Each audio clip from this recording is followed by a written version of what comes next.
আমরা বংশসূত্রে মুসলমান, জন্মসূত্রে আমরা মুসলমান, এজন্য ইমানের কত দাম এটা আমরা বুঝি না।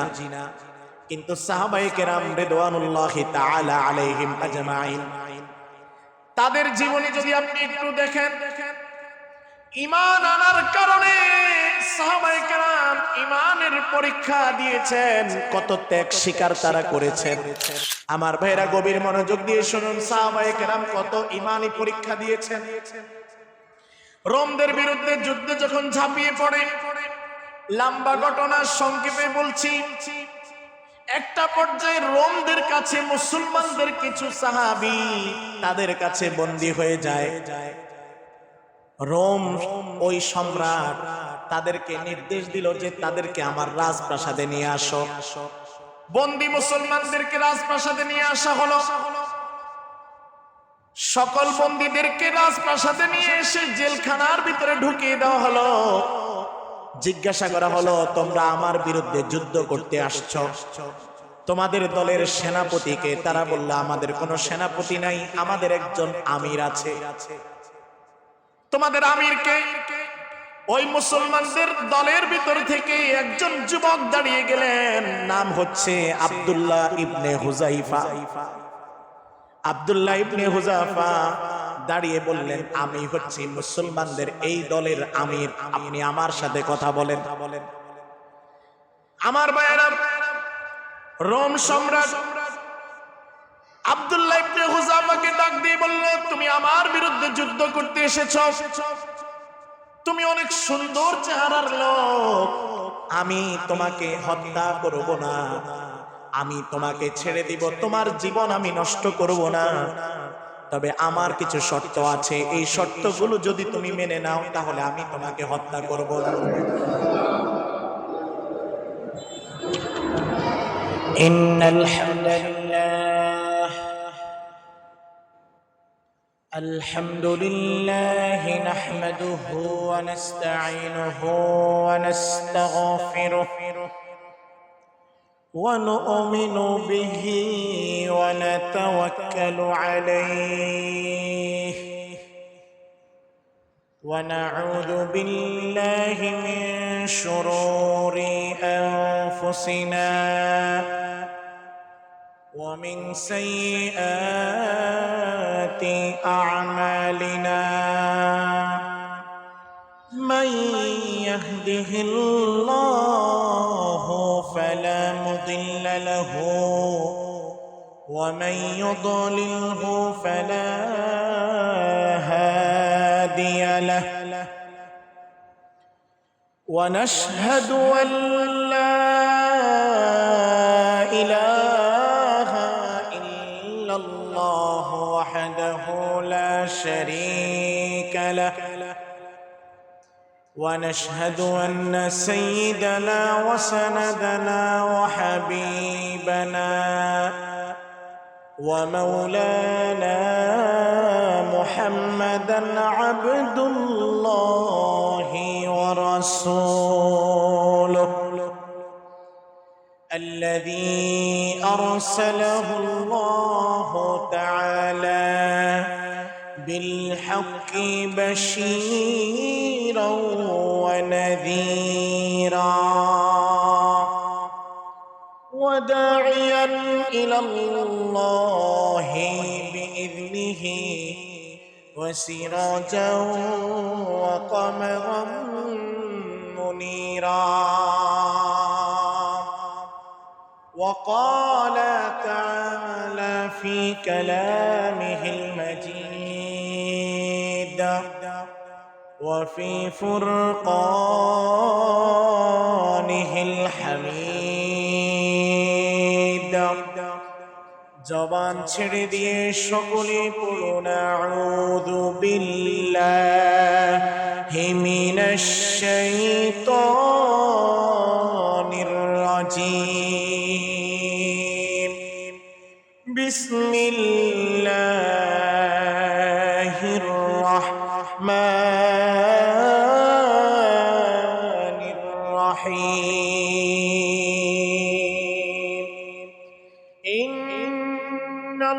ইন্নাল্লাহা ওয়া মালাইকাতাহু وملائكته يصلون على النبي يا أيها الذين آمنوا صلوا عليه وسلموا تسليما اللهم صل على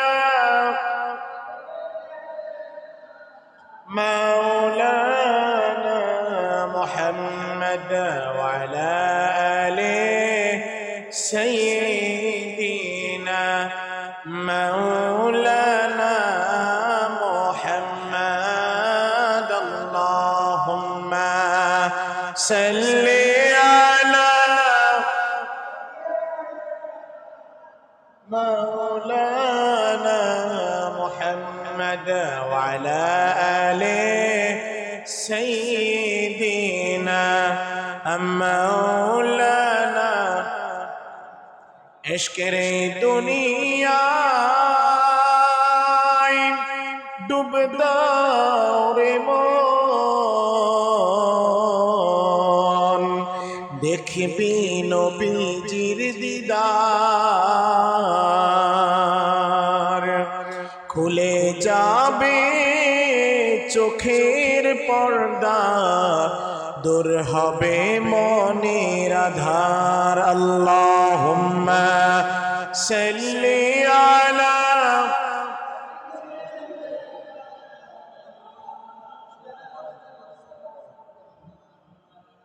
وعلى آل سيدنا مولانا মনটা যদি হইতো প্রবল হাওয়া হইতো যদি শুকনা কবুতর মেঘের ডানায় পাঠিয়ে দিতাম মেঘের ডানায় পাঠিয়ে দিতাম মদিনারি যেথায় আমার প্রিয় নবী ঘুমায় নিরন্তর যেথায় আমার প্রিয় নবী ঘুমায় নিরন্তর আল্লাহুম্মা সাল্লি আলা মাওলানা মুহাম্মদ ওয়া আলিহি سيدنا مولانا بلغ العلا بكماله كشف التجى بجماله حسنت جميع خصاله صلوا عليه وآله আলহামদুলিল্লাহ আমরা আজকের পবিত্র জুমার দিনে মহান আল্লাহ তাআলার সন্তুষ্টি লাভের আশায় মসজিদে আসার সুযোগ যেই মহান আল্লাহ আমাদেরকে করে দিয়েছেন আমরা সেই মহান আল্লাহ তাআলার দরবারে হৃদয়ের গভীর থেকে শুকরিয়া জানাই জবান ছেড়ে দিয়ে সকলে বলি আলহামদুলিল্লাহ এই যে আমরা মসজিদে এসেছি এটা অবশ্যই নেকের কাজ ঠিক কিনা বলেন ভালো কাজ করা নেকের কাজ করা এটা সবার পক্ষে সম্ভব হয় না আপনারা কি একমত আমার সাথে আপনারা দেখবেন অনেক সময় এই যে আপনাদের পাশেই মসজিদের পাশেই এই যে মাতবর বাজার নারায়ণগঞ্জের এই জালকুড়ি এলাকার এই মাতবর বাজারে অনেকগুলো পরিচিত মুখ আছে কেমন পরিচিত যারা সকালবেলা আসে একেবারে রাত্রিবেলা এই বাজার থেকে যায় চায়ের দোকানদারের চায়ের যে কেতলি এই কেতলির চায়ের পানি শেষ না হওয়া পর্যন্ত অর্থাৎ দোকানদার যতক্ষণ পর্যন্ত দোকান বন্ধ না করে ততক্ষণ পর্যন্ত মাতবর বাজারে এই লোকগুলো আড্ডা দেয় এরকম লোক আছে না নাই আপনাদের এরা কি পরিচিত না অপরিচিত? জবান ছেড়ে বলেন, পরিচিত না অপরিচিত? খুব পরিচিত। আপনারা এই লোকগুলোকে সকাল বিকাল দেখে থাকেন, সারাক্ষণ বাজারে আড্ডা দেয়। যদি জিজ্ঞাসা করেন যে ভাই তোমার কি কোনো কাজ কাম নাই, তিনি বলেন আরে টাইম পাস করি। কি করি? Time pass. এই যে বাজারে বসে থাকা অবস্থায় মসজিদে আজান হয়, শুধু একদিক থেকে না, চতুর্দিক থেকে। সবাই বলেন কোন দিক থেকে? শুধু কি এই মসজিদ থেকে আজান হয়? চতুর্দিক থেকে আল্লাহু আকবারের ধ্বনি উচ্চারিত হয়। এই লোকগুলো কানেও শুনে, কিন্তু মসজিদে আসে না। একেবারে অবসর, কোনো কাজ নাই, দোকানের সামনে বসে থাকে। জিজ্ঞাসা করলে বলা হয় ভাই কোনো কাজ কাম নাই, এই জন্য টাইম পাস করি। কিন্তু কোনো কাজ কাম না থাকার পরেও এই লোকগুলো নেকের কাজে, ভালো কাজে অগ্রগামী হতে পারে না। কারণ হলো আল্লাহ তাদেরকে কবুল করে নাই। ঠিক কিনা বলেন?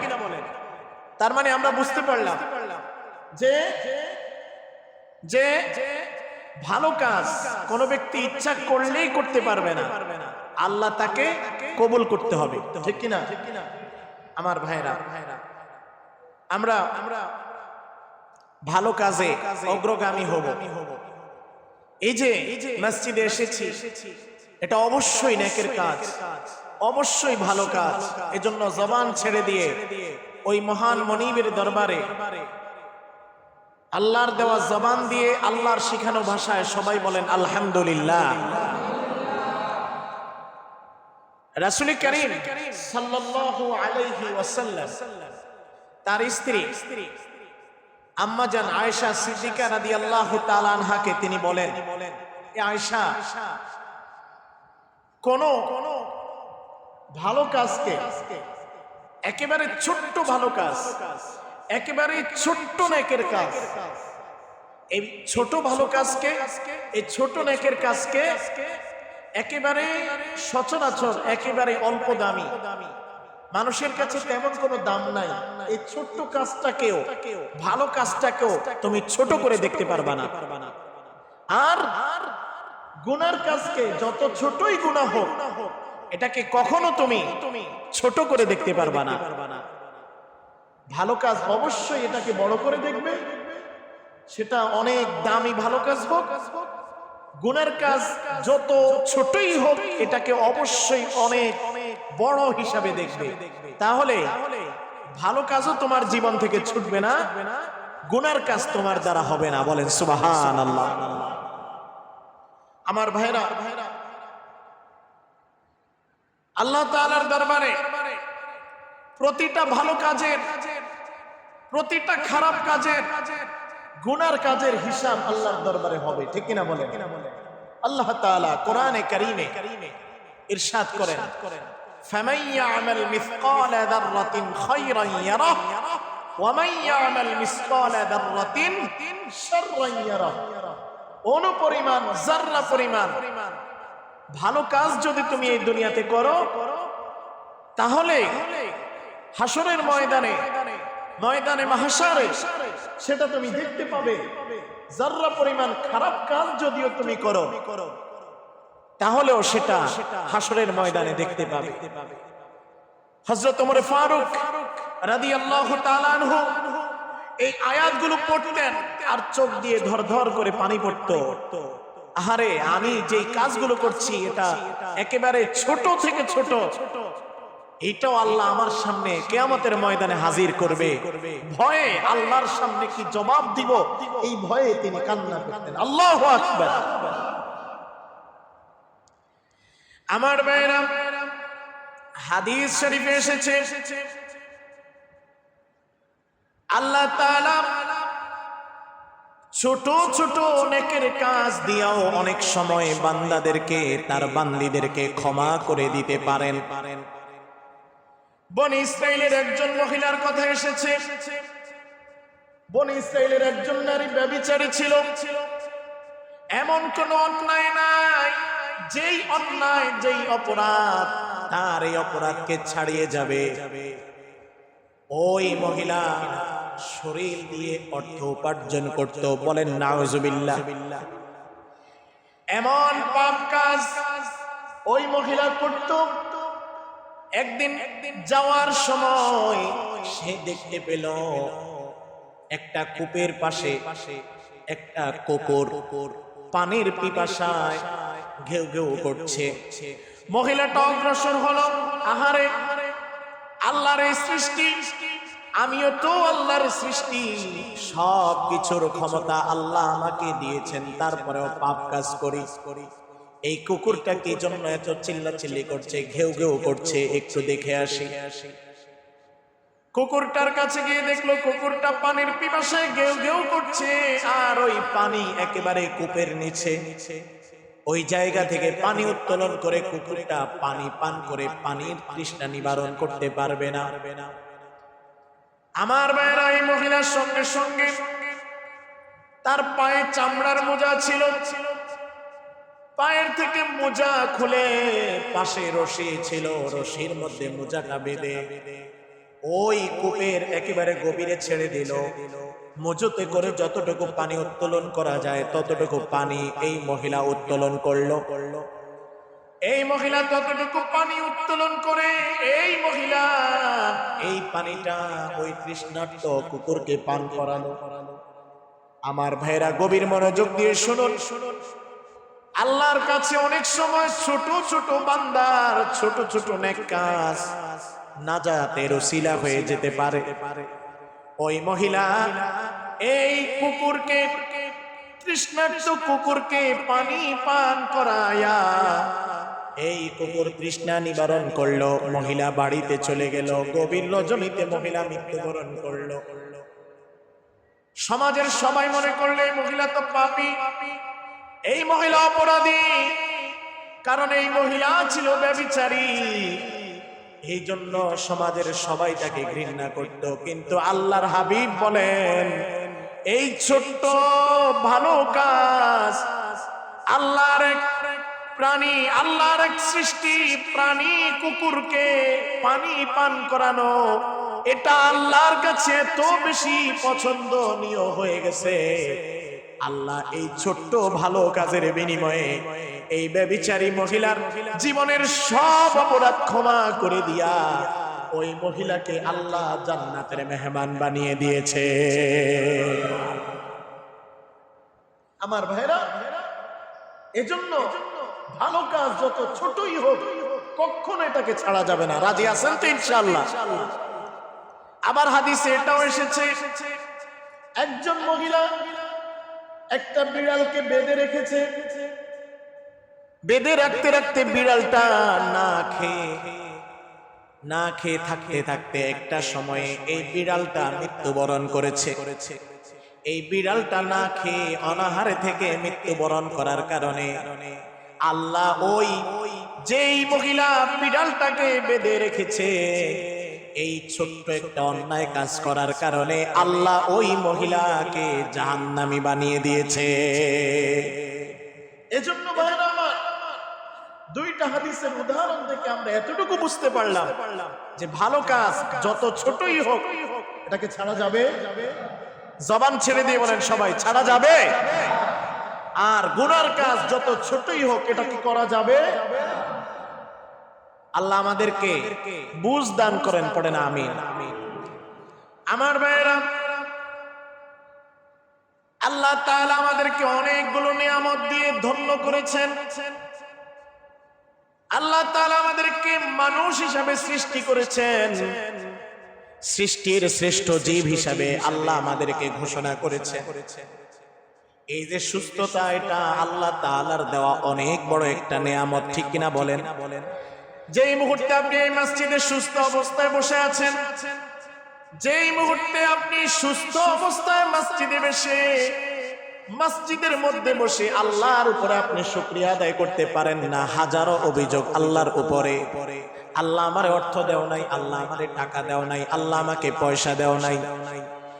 এই যে সুস্থতার মতো নিয়ামত ভোগ করেও মসজিদের মধ্যে বসে থেকেও আপনি আল্লাহর ব্যাপারে হাজারো অভিযোগ, বিভিন্ন অপ্রাপ্তির অভিযোগ আপনার কাছে, আপনি একটু তাকিয়ে দেখেন, আপনার চাইতেও সুঠাম দেহের অধিকারী মানুষগুলো এই মুহূর্তেও হাসপাতালের বিছানায় শুয়ে শুয়ে কাতরাচ্ছে, আর তাদের স্বপ্ন হলো আমি একটু সুস্থ হয়ে বাঁচতে চাই। ঠিক কিনা বলেন? যে অবস্থানে থেকে আপনি খুশি না, আপনার এই অবস্থানে আসাটা আরেকটা মানুষের স্বপ্ন। ঠিক কিনা বলেন? এজন্য শুকরিয়া আদায় করবো কার? আমার ভাইয়েরা, আল্লাহ তাআলা আমাদেরকে অনেকগুলো নিয়ামত দিয়েছেন। তার মধ্যে অন্যতম একটা নিয়ামত হলো শারীরিক সুস্থতা। আল্লাহ তাআলার দেওয়া নিয়ামতগুলোর মধ্য থেকে অন্যতম একটা নিয়ামত হলো অক্সিজেন। ঠিক কিনা বলেন? আমার ভাইয়েরা, আল্লাহ তাআলা কুরআন আল কারীমের সূরা আর রহমানের মধ্যে একটা কথা বারবার ঘোষণা দিয়েছেন। রব্বুল আলামিন বলেন, ফাবিআইয়ি আলাই রাব্বিকুমা তুকাযযিবান।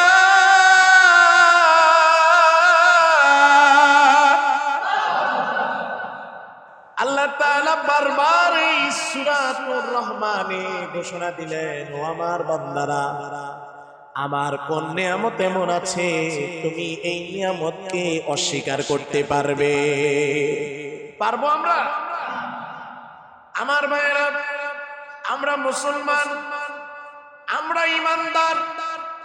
এই যে ঈমান, এটা আল্লাহ তাআলার দেওয়া বড় একটা নিয়ামত। আমার ভাইরা, এটা যে কত দামি জিনিস এটা তো আমরা বুঝি না, জানি না। কারণ হলো আমরা বংশসূত্রে, আমরা মা বাবার থেকেই মুসলমান, আমরা বংশসূত্রেই মুসলমান, জন্মসূত্রেই আমরা মুসলমান। এজন্য ঈমানের কত দাম এটা আমরা বুঝি না। কিন্তু সাহাবায়ে কেরাম রিদওয়ানুল্লাহি তাআলা আলাইহিম আজমাইন, তাদের জীবনী যদি আপনি একটু দেখেন, ঈমান আনার কারণে সাহাবায়ে কেরাম ঈমানের পরীক্ষা দিয়েছেন, কত ত্যাগ স্বীকার তারা করেছেন। আমার ভাইরা, সাধারণত যেই সন্তান পারিবারিকভাবে বংশগতভাবে ধনী হয়, ওই সন্তান বাবার অর্থ খরচ করতে, বাবার জমি বিক্রি করতে তার অত বেশি গায়ে লাগে না। ঠিক কিনা বলেন?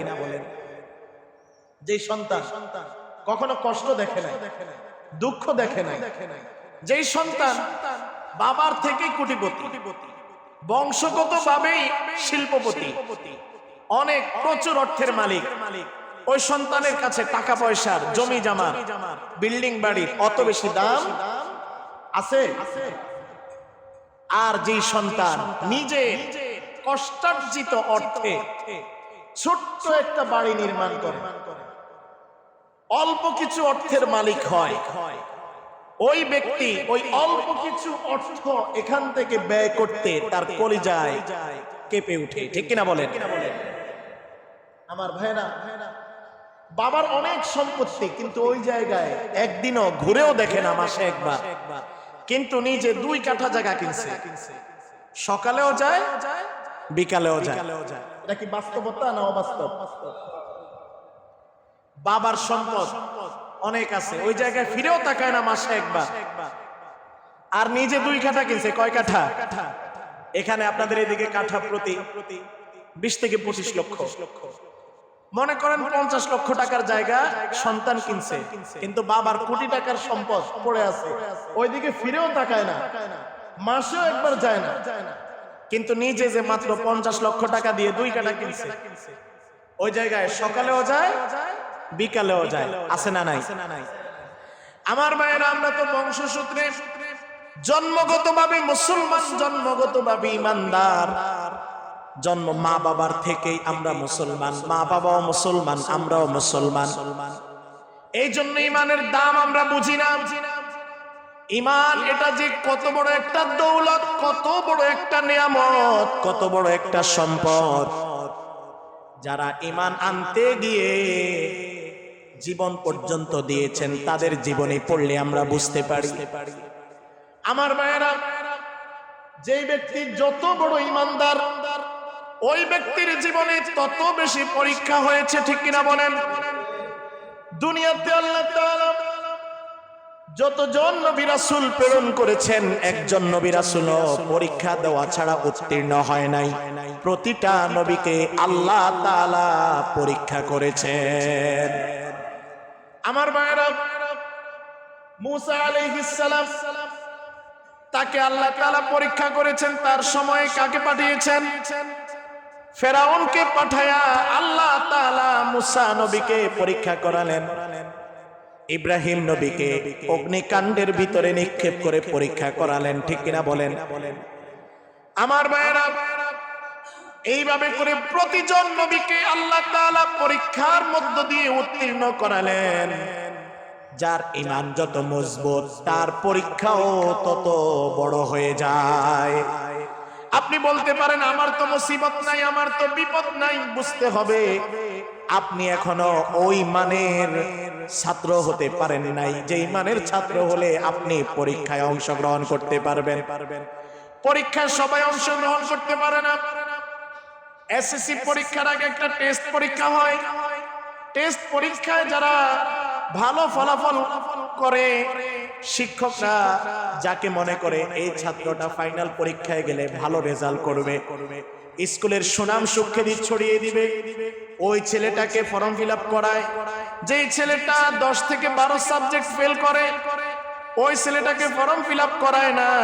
গার্ডিয়ান এসে ঘুরঘুর করলেও, টাকা দিয়ে চেষ্টা করলেও ওই সন্তানকে ফর্ম ফিল আপ করায়া পরীক্ষার কেন্দ্র পর্যন্ত যেতে পারে না, ঠিক কিনা বলেন? আমার ভাইরা, দুনিয়াতে আল্লাহ তাআলা যতজন নবী রাসূল প্রেরণ করেছেন, প্রত্যেকজন নবী রাসূল পরীক্ষা দিয়েছেন। সাহাবায়ে কেরামরা পরীক্ষা দিয়েছেন। ঈমানের পরীক্ষায় সাহাবায়ে কেরাম উত্তীর্ণ হয়েছেন। আমার ভাইরা, আজ আমাদের জীবনে যদি একটু বিপদে আমরা পড়ি, আমরা মনে মনে বলি আল্লাহ কি শুধু আমারই দেখে? ঠিক কিনা বলেন? আল্লাহ কি শুধু আমারই দেখে? দুনিয়ার কত মানুষ আছে, আল্লাহ তাদেরকে বিপদ দিতে পারে না? না ভাই, বিপদে ধৈর্য ধারণ করতে হবে। এটা আল্লাহ তাআলা আপনাকে পরীক্ষা করছেন, যাচাই করছেন, ঠিক কিনা বলেন? আমার ভাইরা, সাহাবায়ে কেরাম রিদওয়ানুল্লাহি তাআলা আলাইহিম আজমাইন ঈমানের পরীক্ষা দিয়েছেন। তাদের মধ্য থেকে অন্যতম একজন সাহাবা, ওই সাহাবার নাম আব্দুল্লাহ ইবনে হুযাফা। রাসূল করিম সাল্লাল্লাহু আলাইহি সাল্লামের সময় রোমরা আল্লাহর হাবিবের বিরুদ্ধে যুদ্ধের ঘোষণা দেয়, কিন্তু আল্লাহ তাআলা ওই খ্রিস্টানদের দিলের ভিতরে আল্লাহর হাবিবের ব্যাপারে ভয় ঢুকিয়ে দেন। আল্লাহ তাআলা তাদের দিলে রাসূলের ব্যাপারে ভয় ঢুকিয়ে দেন। ভয় ঢুকিয়ে দেওয়ার কারণে ওই তাবুকের যুদ্ধে মুসলমানরা গিয়েছিল, কিন্তু কাফেররা ভয় পেয়ে আর তাবুকের ময়দানে আসে নাই। বিনা প্রতিদ্বন্দ্বিতায়, বিনা যুদ্ধে ইসলাম বিজয়ী হয়েছে। রাসূল করিম সাল্লাল্লাহু আলাইহি সাল্লামের ওফাতের পরে ইসলামের প্রথম খলিফা নয়, দ্বিতীয় খলিফা হযরত ওমর ফারুক রাদিয়াল্লাহু তাআলা আনহুর শাসনামলে রোমরা যুদ্ধের আহ্বান করে। শক্তিশালী ওই রোমরা যখন যুদ্ধের আহ্বান করে, হযরত ওমর ফারুক রাদিয়াল্লাহু তাআলা আনহুর শাসনামলে আব্দুল্লাহ ইবনে হুযাইফাকে আমির বানায়া, আব্দুল্লাহ ইবনে হুযাইফাকে নেতা বানায়া ওই রোমদের বিরুদ্ধে মুসলমানরা যুদ্ধে ঝাঁপিয়ে পড়ে। আমার ভাইরা, গভীর মনোযোগ দিয়ে শুনুন, সাহাবায়ে কেরাম কত ঈমানি পরীক্ষা দিয়েছেন। রোমদের বিরুদ্ধে যুদ্ধে যখন ঝাঁপিয়ে পড়ে, লম্বা ঘটনা সংক্ষেপে বলছি, একটা পর্যায়ে রোমদের কাছে মুসলমানদের কিছু সাহাবী তাদের কাছে বন্দী হয়ে যায়। রোম ওই সম্রাট তাদেরকে নির্দেশ দিল যে তাদেরকে আমার রাজপ্রাসাদে নিয়ে আসো। বন্দী মুসলমানদেরকে রাজপ্রাসাদে নিয়ে আসা হলো। সকল বন্দীদেরকে রাজপ্রাসাদে নিয়ে এসে জেলখানার ভিতরে ঢুকিয়ে দেওয়া হলো। জিজ্ঞাসা করা হলো, তোমরা আমার বিরুদ্ধে যুদ্ধ করতে আসছো, তোমাদের দলের সেনাপতিকে? তারা বলল, আমাদের কোনো সেনাপতি নাই, আমাদের একজন আমির আছে। তোমাদের আমিরকে? ওই মুসলমানদের দলের ভিতর থেকে একজন যুবক দাঁড়িয়ে গেলেন, নাম হচ্ছে আব্দুল্লাহ ইবনে হুযাইফা। আব্দুল্লাহ ইবনে হুযাইফা দাঁড়িয়ে বললেন, আমি হচ্ছি মুসলমানদের এই দলের আমির, আপনি আমার সাথে কথা বলেন। আমার ভাইয়েরা, রোম সম্রাট আব্দুল্লাহ ইবনে হুযাইফাকে ডাক দিয়ে বলল, তুমি আমার বিরুদ্ধে যুদ্ধ করতে এসেছো, তুমি অনেক সুন্দর চেহারার লোক, আমি তোমাকে হত্যা করব না, আমি তোমাকে ছেড়ে দিব, তোমার জীবন আমি নষ্ট করব না, তবে আমার কিছু শর্ত আছে, এই শর্তগুলো যদি তুমি মেনে নাও তাহলে আমি তোমাকে হত্যা করব না। আমার ভাইয়েরা, রোম সম্রাট আব্দুল্লাহ ইবনে হুযাইফাকে ডাক দিয়ে বলল, ও আব্দুল্লাহ ইবনে হুযাইফা, আমি তোমাকে বলতে চাই, আমি তোমাকে ছেড়ে দিব, আমি তোমাকে মুক্ত করে দিব, যদি তুমি মুহাম্মদের ওই ধর্ম ত্যাগ করে ঈমান ছেড়ে দিয়ে যদি তুমি আমাদের দলের দলভুক্ত হও, তাহলে আমি তোমার জীবন নষ্ট করব না, আমি তোমাকে ছেড়ে দিব। আমার ভাইয়েরা, ওই টকবকে যুবক দাঁড়িয়ে গেলেন, দাঁড়িয়ে বললেন, ও রোমের বাদশা, তুমি বলতেছো যে আমি যদি ঈমান ছেড়ে দেই, ঈমান থেকে তোমাদের দলে ফিরে আসি, ঈমান ত্যাগ করি, তাহলে তুমি আমাকে হত্যা করবে না, তুমি আমাকে ছেড়ে দিবে? না না না, আমি এই ঈমান থেকে এক চুল পরিমাণ নড়তে পারবো না। সুবহানাল্লাহ। আমার ভাইয়েরা, ওই রোম সম্রাট আব্দুল্লাহ ইবনে হুযাইফাকে ডাক দিয়ে বলল, আব্দুল্লাহ ইবনে হুযাইফা, তুমি এখনো সময় আছে, চিন্তা করো, তুমি খুব সুদর্শন সুন্দর চেহারার লোক, তুমি আমার ধর্মে চলে আসলে মুসলমানরা তোমাকে গ্রহণ না করলেও আমি তোমাকে গ্রহণ করব। আমি কথা দিলাম, আমার ঘরের মধ্যে সুন্দরী যুবতী একটা মেয়ে আছে, আমি ওই সুন্দরী যুবতী মেয়েটাকে তোমার সঙ্গে বিয়ে দিব। শুধু আমার ওই সুন্দরী মেয়েকে তোমার সঙ্গে বিয়ে দিয়ে ক্ষান্ত হব না, আমি আমার সম্পদের একচ্ছত্র মালিক আমি তোমাকে বানায়া দিব। আমার এই বিশাল সাম্রাজ্যের দেখাশোনা তুমি করবা, এই বিশাল সাম্রাজ্যের একচ্ছত্র মালিক তুমি হবা। তাহলে তোমাকে আমি ছেড়ে দিব, তুমি এই রাজপ্রাসাদের নেতৃত্ব দিবা, সবাই তোমার কথা শুনবে। আব্দুল্লাহ ইবনে হুযাইফা ওই রাজাকে ধমক দিয়ে বলল, আপনি শুনে রাখুন, আপনি বলতেছেন ঈমান থেকে যদি আপনার দলে চলে আসি আপনি ছেড়ে দিবেন, আবার আপনি প্রস্তাব দিলেন আমি যদি আপনার মেয়েকে বিয়ে করি এবং আপনি আমাকে সম্পদগুলো দিয়ে দিবেন, তার বিনিময়ে ঈমান থেকে চলে আসতে হবে। আমি ঘোষণা দিয়ে দিলাম, আপনাকে আমি হুঙ্কার দিয়ে বলে দিলাম, দায়িত্বহীন কণ্ঠে পরিষ্কার ভাষায় বলে দিলাম, সারা পৃথিবী যদি আমার এক হাতে এনে দেন আর যদি আমাকে ঈমান থেকে নড়তে বলেন, সারা পৃথিবী এনে দিলেও এক চুল পরিমাণ ঈমান থেকে নড়তে পারবো না। আমার ভাইয়েরা, হুযাইফা যখন ধমক দিল, হুযাইফা ধমক দেওয়ার পরে রোম সম্রাট রেগে মেগে আগুন হয়ে গেলেন। এত সম্পদের ঘোষণা দিলাম তাকে দিয়ে দিব, কিন্তু তারপরেও তাকে ঈমান থেকে এক চুল পরিমাণ নাড়াতে পারলাম না। আমার ভাইয়েরা, আমাদের সমাজের মানুষের ঈমান কিনা তো একেবারেই সহজ, ঠিক কিনা বলেন?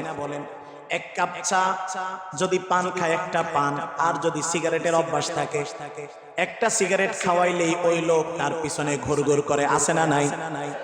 500 টাকার বিনিময়ে আদালতে গিয়ে মিথ্যা সাক্ষ্য দেয়, আছে না নাই? আমার ভাইয়েরা, 1000 টাকা 500 টাকা বিনিময়ে ঈমান বিক্রি করে দেয়, আদালতে গিয়ে মিথ্যা সাক্ষ্য দেয়, এইরকম লোক সমাজে আছে না নাই? আমার ভাইয়েরা, 500 টাকা 1000 টাকা এক কাপ চা, একটা পান, একটা সিগারেটের কাছে মানুষ ঈমান বিক্রি করে দেয়, আর ওই জায়গায় সাহাবায়ে কেরাম শত শত কোটি টাকা এইরকম সাম্রাজ্য পাওয়ার পরেও তিনি বলেন যে আপনি সব এনে দিল, সারা পৃথিবী আমার সামনে হাজির করে দিল, আমি যে ঈমান এনেছি এক চুল পরিমাণ ঈমান থেকে আমি নড়তে পারবো না। আল্লাহু আকবার। আমার ভাইরা, রোম সম্রাট রেগে আগুন হয়ে গেলেন, তিনি রেগে গেলেন। অতীতে এরকম ধমক দেওয়ার ঘটনা অতীতে কখনো ঘটে নাই। সাহাবায়ে কেরাম এইভাবে করে ধমক দেওয়ার ফলে রোম সম্রাট তার সাঙ্গপাঙ্গদের সামনে বেজ্জতি হয়ে গেলেন। আমার ভাইয়েরা, বাদশা দরবারের ভিতরে প্রবেশ করলেন, ভিতর থেকে আদেশ করলেন যে এই আব্দুল্লাহ ইবনে হুযাফাকে আর ছাড় নয়, তাকে জেলখানার ভিতরে ঢুকাও। আমার ভাইয়েরা, সংক্ষেপে বলে যাই, আব্দুল্লাহ ইবনে হুযাফাকে রাজার কর্মচারীরা জেলখানার ভিতরে ঢুকিয়ে দিল। টানা 1 সপ্তাহ যাবত পানিও নাই, খাবারও নাই। জেলখানার ডাক্তার রাজপ্রাসাদে এসে রাজাকে বলল, রাজা, আব্দুল্লাহ ইবনে হুযাফার শরীরটা দুর্বল, যদি আপনি তাকে খাবার না দেন সে জেলখানার মধ্যে মৃত্যুবরণ করবে। আমার ভাইয়েরা, আব্দুল্লাহ ইবনে হুযাফাকে একটু খাবার দেওয়া প্রয়োজন।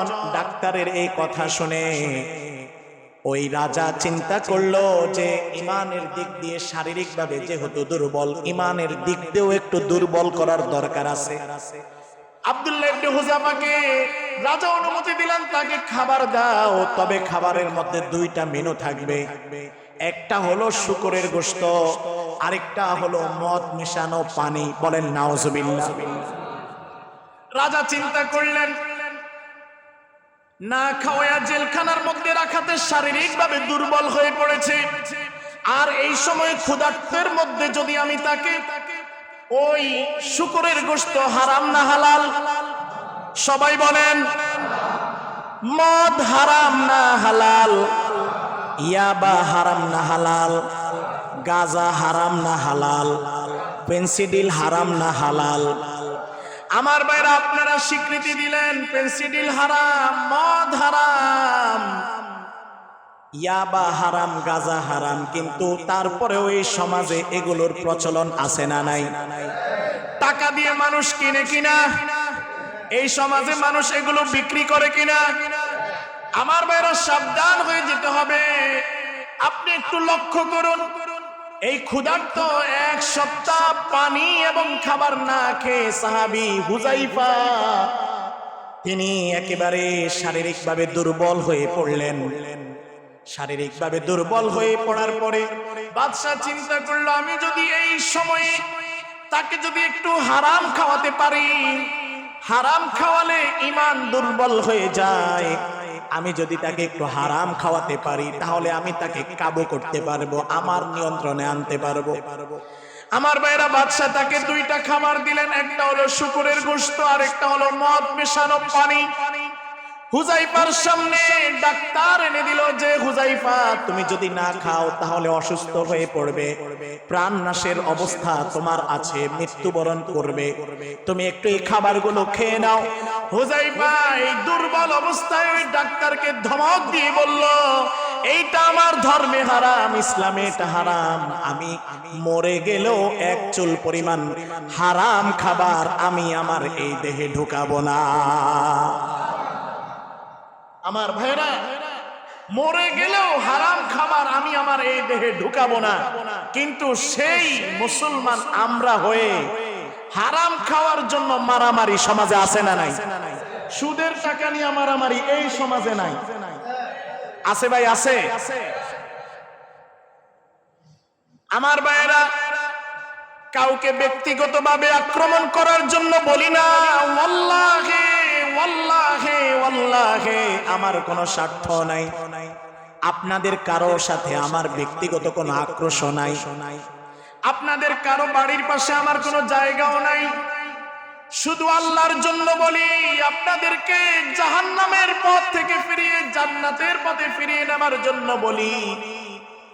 আপনি যদি হারাম খাবার খান, আপনি যদি সুদের সঙ্গে জড়িত থাকেন, সিজদা করবেন, আল্লাহর দরবারে এই সিজদা কবুল হবে না। আমার ভাইরা, যে কথা বলতেছিলাম, আব্দুল্লাহ ইবনে হুযাফাকে হারাম খাবার খাওয়ানোর চেষ্টা করা হলো, কিন্তু আব্দুল্লাহ ইবনে হুযাফা এই দুর্বল শরীর নিয়ে ডাক্তারকে ধমক দিলেন। ডাক্তার ধমক খায়া ভয় পেয়ে সোজা ওই বাদশার দরবারে চলে গেলেন। বাদশার দরবারে গিয়ে বললেন, এতক্ষণ দেখলাম শারীরিকভাবে দুর্বল, কিন্তু হারাম খাবারটা যখন তার সামনে দিয়েছি, হারাম খাবারটা সামনে পাওয়ার সঙ্গে সঙ্গে আমাকে ধমক দিল। আমি এমন ভয় তো আর কোনোদিন পাই নাই, আজকে আমি অনেক ভয় পেয়েছি। আমার ভাইয়েরা, ডাক্তার যখন ওই বাদশার কাছে এইভাবে করে বিচার দিল, এইবার বাদশা আরো রেগে মেগে আগুন হয়ে গেল, ক্ষিপ্ত হয়ে গেল। বাদশা নির্দেশ দিল যে তুমি যাও, আমার কর্মচারীদেরকে নির্দেশ দাও, একটা বড় খোলার মধ্যে পাতিলার মধ্যে তেল দিয়ে গরম করার জন্য তেল। আমার ভাইরা, পরের দিন তেল গরম করা হলো। ওই দুর্বল সাহাবী আব্দুল্লাহ ইবনে হুযাফা হাঁটতে পারে না, দুইজনের কাঁধের মধ্যে ভর করে ওই তেলের পাত্রের গরম তেলের পাতিলার সামনে তাকে নিয়ে আসা হলো। আমার ভাইরা, আব্দুল্লাহ ইবনে হুযাফা বাদশা আব্দুল্লাহ ইবনে হুযাফাকে ডাক দিয়ে বলো, আব্দুল্লাহ ইবনে হুযাফা, এই যে টকবক করছে তেল, নিচে আগুন দেওয়া হচ্ছে, তুমি যদি এখনো এই তোমার ঈমান ছেড়ে তুমি যদি আমাদের দলভুক্ত না হও, তাহলে আমরা তোমাকে এই তেলের মধ্যে, গরম উত্তপ্ত তেলের মধ্যে ফেলে দিব। আমার ভাইয়েরা, আব্দুল্লাহ ইবনে হুযাফা কোনো কথা বলে না, সঙ্গে সঙ্গে ওই যে মুসলমানদেরকে বন্দী করলো, এই কারাগার থেকে, বন্দিখানা থেকে একজন মুসলমানকে ধরে এনে ওই গরম তেলের মধ্যে ঢেলে দেওয়া হলো, গরম তেলের মধ্যে ছেড়ে দেওয়া হলো। সঙ্গে সঙ্গে গরম তেলের মধ্যে পড়ে ওই মুসলমান একেবারে ভাজা হয়ে গেল, প্রায় হয়ে গেল। আমার বাইরে এমন মৃত্যু আব্দুল্লাহ ইবনে হুযাফা চোখের সামনে দেখলেন, একটু তিল পরিমাণ বিচলিত হন নাই। আব্দুল্লাহ ইবনে হুযাফাকে ডাক দিয়ে বলল, বাদশাহ ডাক দিয়ে বলল, আব্দুল্লাহ ইবনে হুযাফা, যেইভাবে করে জীবিত একটা মানুষ তোমার চোখের সামনে মৃত্যুবরণ করলো, একেবারে ভাজা হয়ে গেল, এইভাবে করে তোমাকে এই গরম উত্তপ্ত তেলের মধ্যে ফেলে দেওয়া হবে। তুমি এখনো সময় আছে, তুমি এখনো ঈমান ত্যাগ করে আমাদের ধর্মে ফিরে আসো। আমার ভাইরা, আব্দুল্লাহ ইবনে হুযাফা বলে দিলেন, আমি মরতে রাজি, কিন্তু ঈমান ছাড়তে রাজি না। আমার ভাইরা, আব্দুল্লাহ ইবনে হুযাফাকে নিয়ে আসা হলো। এতক্ষণ আব্দুল্লাহ ইবনে হুযাফা কোনো কান্না করে না। যখনই আব্দুল্লাহ ইবনে হুযাফাকে উত্তপ্ত গরম তেলের মধ্যে ঢেলে দেওয়া হবে, উত্তপ্ত গরম তেলের মধ্যে যখনই তাকে ঢেলে দেওয়া হবে, আব্দুল্লাহ ইবনে হুযাফা চোখ দিয়ে পানি বের হয়ে গেল, কান্না করা শুরু করলো।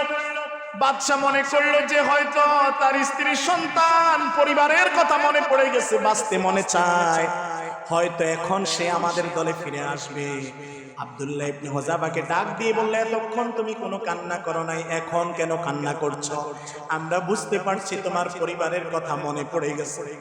আমার ভাইয়ের, আব্দুল্লাহ ইবনে হুযাফা ডাক দিয়ে বলে, ও বাদশা, অত্যাচারী বাদশা, পরিষ্কার ভাষায় এই মৃত্যুর সময় আমি শুনিয়ে দিতে চাই, মৃত্যুকে ভয় করে আমার চোখ দিয়ে পানি বের হয় নাই, চোখ দিয়ে পানি বের হয়েছে এই জন্য আমার আল্লাহ আমাকে জীবন দিয়েছেন একটা, আর তুমি যদি আমাকে এখানে ফেলে দাও, আমার মৃত্যু হবে একবার, আমি এই জন্য কান্না করতেছি। আমার আল্লাহ যদি আমাকে বারবার জীবন দিত, আর আমি বারবার তোমার সামনে, কাফেরদের সামনে ঈমান টিকিয়ে রাখার জন্য, মুসলমানদেরকে বিজয়ী করার জন্য আমি বারবার আল্লাহর পথে জীবন দিয়ে দিতাম। আমাকে তো আল্লাহ একবার জীবন দিয়েছে, আর এখন মরলে একবারেই শেষ। আমি চাই, কান্না করি এই জন্য, আল্লাহ যদি আমাকে বারবার জীবন দিত, আর আমি বারবার আল্লাহর পথে শহীদ হয়ে যেতাম। বলেন সুবহান। আমার ভাইরা, আব্দুল্লাহ ইবনে হুযাফার এই জবাব শুনে ওই বাদশা বলল, না না, একে তো হত্যা করে, হত্যা করার পরে আমি তো তার সামনে বিজয়ী হব না, মরে গেলেই মানুষ হেরে যায় না, অনেক মৃত্যুর মধ্য দিয়ে বিজয় হয়, ঠিক কিনা বলেন? অনেক মৃত্যুর মধ্য দিয়ে মানুষের বিজয় চলে আসে। যেটার প্রমাণ কয়েকদিন আগেই, ঠিক কিনা বলেন? আমার ভাইয়েরা, আব্দুল্লাহ ইবনে হুযাফাকে বাদশা ডাক দিয়ে বলল, না না, আমি তোমাকে এই গরম উত্তপ্ত তেলের মধ্যে নিক্ষিপ্ত করব না, তুমি শুধু আমার কপালে একটা চুম্বন দিবে। তুমি যদি আমার কপালে একটা চুম্বন দাও তাহলে আমি তোমাকে ছেড়ে দিব। আব্দুল্লাহ ইবনে হুযাফা বলল, না না, শুধুমাত্র আমার জীবন বাঁচানোর জন্য আমি তোমার কপালে চুম্বন দিব না, আমার সঙ্গে সাহাবায়ে কেরাম যাদেরকে তুমি তোমার বন্দিশালায় আটকে রেখেছো তাদের জীবন বাঁচানোর জন্য আমি তোমার কপালে চুম্বন দিতে রাজি। তোমার কপালে আমি চুম্বন দিব, যদি তুমি তাদেরকে ছেড়ে দাও তাহলে আমি তোমার কপালে চুম্বন দিব, তুমি যদি শুধু আমাকে ছাড়ো আমি তোমার কপালে চুম্বন দিব না। বাদশা রাজি হয়ে গেল। আব্দুল্লাহ ইবনে হুযাফা ওই বাদশার কপালে চুমু দিয়া ওই তার সাথের বন্দী সাহাবীদেরকে ছাড়িয়ে নিয়ে আল্লাহর নামের তাকবীর দিতে দিতে তারা বের হয়ে গেল। আমার ভাইরা, এই সাহাবীর ঘটনাটা বলার উদ্দেশ্য হলো মরার সামনেও হালাল খাবার হারাম খাবার গ্রহণ করে নাই, ঠিক কিনা বলেন? মৃত্যুর মুখেও ঈমান থেকে চুল পরিমাণ মরে নাই, মরতে রাজি, ঈমান ছাড়তে রাজি না, ঠিক কিনা বলেন? আমরা কি ওই সাহাবীদের অনুসরণ করতে রাজি আছি না নাই? আমরা ওই সাহাবীদের পদাঙ্ক অনুসরণ করে আমরাও যাতে ঈমানের পথে বলিয়ান হয়ে ঈমানী শক্তিতে উজ্জীবিত হতে পারি, আল্লাহ তৌফিক দান করেন, পড়েন আমিন। হাদা মা ইনদি।